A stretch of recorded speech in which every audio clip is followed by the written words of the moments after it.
And now, your first Alert 5 weather.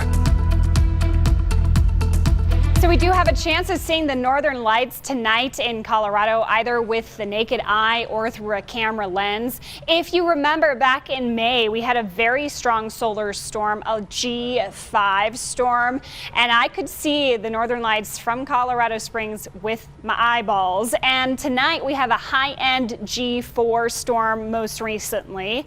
It's expected to stay around G4, but it very well could get up to G5. We still have the rest of the night to go. So it's been the best chance we've had since May to see them here in Colorado. So it might look like this in the sky, a haze of green on the northern horizon later on tonight. The best chance to see it would be to be away from city lights as much as you can. From dusk to midnight is when I'm anticipating it to be the strongest. Allow your eyes to adjust to the darkness. Try not to look at your phone screen too much once you go out to your dark spot, and try to let those eyes settle in so that you could possibly see it. But if you can't, view it through your camera lens. The camera lens lets in a lot more light than your eyes do. So we'll have a few high clouds in place tonight. Hopefully they will be sparse enough that you'll be able to see something. Our temperatures will fall into the 50s, so bring a jacket if you're heading out to view.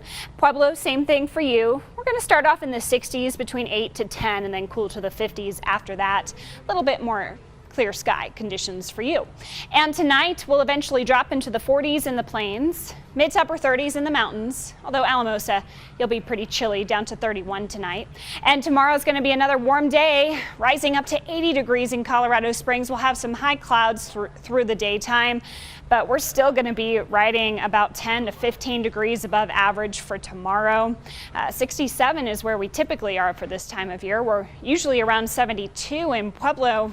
I've got you to 84 tomorrow. So 70s and 80s, status quo, hot, dry, mostly sunny. And on Saturday, similar conditions, 70s, 80s, couple low 90s sneaking in there for La Junta and Lamar.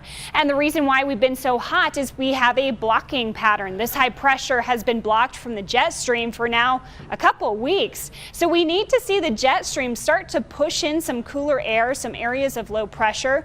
We see the first sign of that change this weekend into early in the week. The high pressure does start to weaken, but it still lingers for a few more days.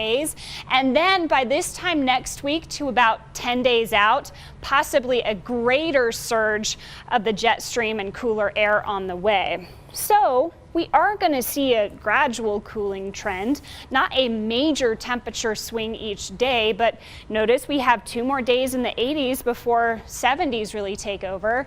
And Tuesday looks to be the coolest day looking ahead.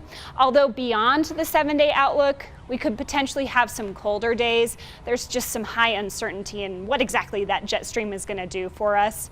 In Pueblo, mid 80s next 2 days. 70s from Sunday onward. The coolest day looking ahead will be Tuesday to a high of 72. In Canyon City, mid 80s for you the next couple of days. And we'll start to see those changes, feeling a little bit more like fall next week. And finally for Woodland Park, 70s carry us through Saturday, and then 60s or low 70s for next week.